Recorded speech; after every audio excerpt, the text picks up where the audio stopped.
Bonjour Thomas. Salut Tom, ça va? Ça va et toi? On est sur le stand d'HTC ce matin, de bonne heure, hein, c'est important, surtout que tu es bien chargé comme beaucoup de gens ici à Laval. Je te laisse rapidement te présenter ce que tu fais chez Vive et on pourra commencer. Thomas Dexmier, je suis vice-président Sales et Marketing chez HTC Vive sur la partie Europe, Moyen-Orient et Afrique. Ça fait une belle partie à gérer. Bonne partie à gérer, ça fait très longtemps que je suis là et toujours très content, on s'était rencontré l'année dernière. Oui, c'est ça. Et on reprend la discussion où on l'avait laissé? Ouais, on peut, on avait parlé, je me permettre de te l'emprunter, du Vive Tracker Ultimate Tracker, j'ai inversé le nom, qui est bien connu, qui est enfin sorti.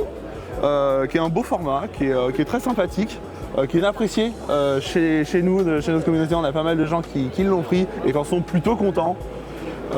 Est-ce que chez vous ça tourne bien l'Ultimate Tracker? Ouais, ça tourne très bien. Tiens, je vais le prendre. Donc, c'est vrai que c'est léger, c'est compact. Le gros avantage, c'est que ça se traque tout seul. C'est ça. Aujourd'hui, sur un casque comme un XR Elite ou le petit nouveau, le Focus Vision, on peut en supporter jusqu'à 5 par utilisateur. Donc 5, c'est bien pensé. C'est un produit qui est essentiellement créé pour faire du full body tracking. Donc 2 sur les poignets, 1 sur les hanches, 2 sur les chevilles. Et là, tu animes ton avatar comme jamais en stand-alone. Mais ce qu'on a aussi annoncé avant Noël, donc en fin d'année dernière, c'est une compatibilité avec des casques d'autres marques en mode PCVR. Oui, ce qui est très utilisé chez nous. Je pense que si vous en avez, vous les connaissez, les petits Ultimate Tracker. Et ils marchent plutôt bien. Tout le monde, je crois, en est plutôt ravi. N'hésitez pas à réagir dans le chat. Je vais reprendre ma liste de questions parce que je l'ai déjà oublié. Ça, c'est génial quand on enregistre. Mais il n'y a pas de souci et ça marche bien. Et surtout qu'il y a un autre mode maintenant, alors qui est moins connu du grand public, mais il y a une grosse demande dans le monde de l'entreprise. Dans le monde de la formation, de la simulation, on veut aussi pouvoir faire du full body tracking. Tout en gardant aussi ce que vous avez pu voir sur l'expo Finding Vincent en mode LBE, la possibilité de faire du free roaming. Mais sans avoir à s'encombrer avec un backpack. Pas de base station, pas restreint au niveau de la zone de tracking. Donc pour ça, on a aussi un mode LBE. Pour l'Ultimate Tracker. Je t'en dis pas plus, mais c'est super et ça fait partie aussi des choses qu'on est en train de développer parce qu'il y a une demande réelle de la part du marché. C'est génial. C'est important de s'adapter à la demande, je pense, surtout dans les nouvelles technologies comme la VR, l'XR, AR et tout ce qui va avec. D'ailleurs, c'est intéressant, on peut partir sur, ça peut être un petit sujet de discussion pour après, mais c'est des trackers, vos Vive Trackers étaient très utilisés dans le monde de la production vidéo, surtout sur des caméras pour faire de la réalité mixte. Je pense que les Ultimate Trackers peuvent reprendre les mêmes codes et faire le même usage. Alors je sais pas si on en avait parlé l'année dernière, depuis qu'on s'est vu, on a aussi lancé le produit qui s'appelle Vive Mars Camtrack. Oui, je l'ai vu sur votre site. Outil de production virtuelle où là on package des produits que les producteurs de contenu aiment bien. C'est les base stations et les trackers originaux. Ils n'utilisent pas de casque, ils montent tout ça sur la caméra, ils font un setup sur le studio. On va pouvoir aligner la scène et l'acteur avec un fond, que ce soit un fond vert en post-prod ou en live sur un fond Unreal. On va pouvoir avoir du temps réel sur la partie production virtuelle, donc c'est absolument génial. Aujourd'hui, vu la taille des studios sur lesquels ils shootent, il n'y a pas forcément besoin d'aller sur des zones de tracking plus grandes. Donc la qualité, si tu veux, du tracking, la fidélité de la base station plus tracker, ça marche bien, le produit il est packagé et c'est surtout une façon d'accéder à la production virtuelle pour les écoles, les universitaires ou les petits studios à un coût qui est hyper approchable. Bien sûr, je pense que par rapport à d'autres solutions qu'on peut voir sur le salon d'ailleurs, qui sont bien plus onéreuses, les Vive Trackers deviennent intéressants, peu importe que ce soit des Ultimate ou les 3.0, 2.0, que vous ne vendez plus les 2.0 depuis qu'on a les 3.0. Non, les deux sont plus là. Faut changer de génération à un moment. Exact. Par rapport à la sortie de ce dernier du Vive Focus Vision, le placement de Vive, qui reste bien sûr professionnel comme on en avait discuté la dernière fois, mais qui touche un peu quand même les particuliers qui souhaitent avoir de l'eye tracking, le face tracking optionnel bien évidemment. Est-ce qu'il y a eu pas spécialement un changement de stratégie, mais est-ce que finalement s'intéresser au grand public c'est quand même intéressant? Alors nous, le grand public, on n'en est jamais sorti. D'ailleurs, tu vois, des produits comme le Pro 2, malgré son nom, est aujourd'hui très demandé par le grand public parce qu'on a quand même toujours une niche de gamers qui sont obsédés par la fidélité visuelle, la latence, pas de lag, pas de streaming. Donc du vrai PCVR aujourd'hui, c'est Pro 2. Il n'y a pas d'autre option sur le marché. Maintenant, quand on a lancé le Focus Vision, qui est un refresh du Focus 3, on s'est dit, tiens, on ajoute la connectivité DisplayPort. Donc sur USB-C ici, on va pouvoir avoir cette connectivité-là qui permet aux gamers d'avoir enfin accès sur un casque qui est hybride comme celui-là, de faire aussi bien du PCVR qualité Pro 2, mais aussi de débrancher le câble et là de partir sur des usages plus légers, en mode complètement autonome. Et ce qui est important à noter, c'est que comme tu l'as dit, le DisplayPort via USB-C que d'autres casques autonomes sur le marché ne font pas. On est les seuls, je crois, à date à offrir ça. Oui. Le kit qui vient en solution optionnelle, une petite connexion sur le côté. Le gros avantage, c'est qu'ensuite on part sur l'équivalent d'une Linkbox, comme sur nos solutions classiques de PCVR.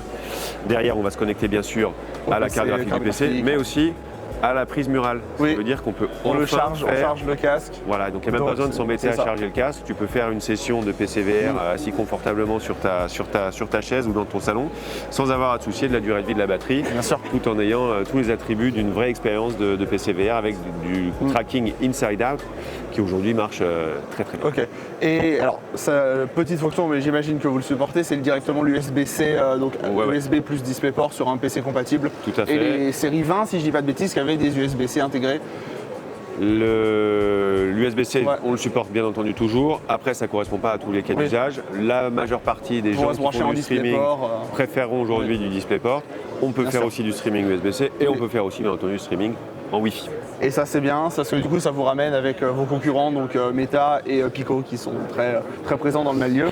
Mais il y a un truc qu'on fait, et je te coupe parce que je le vois, il est en face de moi, c'est on peut aussi streamer en 5G. Alors tu vas me demander comment on fait. Eh bien, on utilise la connectivité USB-C pour activer la 5G via un petit module qui tourne aujourd'hui sur nos réseaux privés 5G. Alors là, on part sur un usage beaucoup plus orienté professionnel, mais ça va permettre aux pros de faire du streaming de contenu de qualité PCVR avec un équipement qui est hyper léger, hyper compact, dans un environnement qui est super sécurisé, avec une latence non seulement basse, mais constamment basse, ce qui est aujourd'hui le plus gros problème du Wi-Fi et ce qui fait que ces solutions-là, elles ne sont pas déployables à grande échelle de façon durable. Donc c'est pour ça qu'on a aussi développé des solutions, tu peux regarder le réseau privé 5G, portable, sur des roulettes, un cœur de réseau, des antennes et puis tout le système qui va derrière. Et quitte à pousser la solution plus loin, à dire que bientôt on pourra mettre une carte SIM 4G, 5G, 6G peut-être même dans le futur et streamer de la VR depuis le cloud sans avoir chez soi plus qu'un casque. Si la demande est là, c'est ce qui se passera. En tout cas, c'est la vision qu'on a aujourd'hui, c'est l'intersection des réseaux mobiles et du hardware immersif. C'est la raison pour laquelle en 2015, quand HTC s'est lancé dans l'immersif, on a décidé vraiment d'accélérer là-dessus. Et pourquoi on fait ça ? Parce que c'est la seule solution viable pour gagner en compacité au niveau des casques. C'est-à-dire qu'aujourd'hui, pour avoir des casques plus petits, plus légers et moins chers, il faut externaliser certains composants. Tu sors la puissance de calcul d'une manière ou d'une autre et pour ça, il faut la faire vivre quelque part sur le cloud.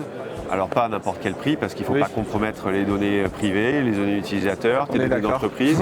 Donc comme très souvent, l'innovation elle va venir du monde de l'entreprise sur ces sujets-là qui sont quand même très avancés pour un jour arriver dans le monde du grand public. C'est ça, et dans les mains de vous, de moi et de tous ceux qui pourraient regarder ça en replay. Et de toi. Un petit truc à nous présenter en plus dont on n'aurait pas parlé. Nous on pense aussi l'écosystème complet, donc c'est le casque, c'est la connectivité qui va pouvoir te délivrer tout ça, mais la grosse question, ça va être toujours le contenu. Bien sûr. Donc on boucle quand même régulièrement sur les contenus, le rythme auquel les nouveaux jeux sortent, ça reste encore un peu problématique. Pour accélérer ça, on a chez Vivers, donc qui est notre environnement de spatial computing, lancé récemment ce qu'on appelle Vivers Worlds, qui va permettre à tes auditeurs d'aller créer eux-mêmes, sans avoir à prendre une seule ligne de code, des environnements immersifs pour fédérer une communauté, ou même créer des petits jeux vidéo de façon hyper simple. Et ça c'est important puisque c'est aujourd'hui ce qu'on a dans la créativité sur beaucoup de plateformes et c'est ce qui aujourd'hui anime ce genre de plateforme, je trouve, le contenu créé par les utilisateurs qui sont au mieux même à comprendre l'utilisation de la plateforme et en faire ce qu'ils veulent du coup un peu. Et d'ailleurs pour favoriser ça et encore une fois animer l'écosystème comme tu le dis, on a lancé un créateur programme. Donc si vous êtes créateur de contenu dans l'âme, allez visiter Vivers World et vous allez avoir accès à une plateforme qui théoriquement vous permet de produire des mondes immersifs fascinants. En quelques clics, en quelques clics, il faut avoir un esprit créatif que moi j'ai pas forcément. Moi non plus. Mais je sais que certains de tes viewers l'ont, donc allez là-dessus. Et puis vous allez voir, il y a moyen de s'éclater sans avoir à se soucier de toute la tech qui va derrière. On s'en occupe et vous, c'est le côté créa. Eh ben c'est génial. Merci beaucoup d'avoir pris le temps. Je t'en prie, Tom. À bientôt. À bientôt, à l'année prochaine. Oui.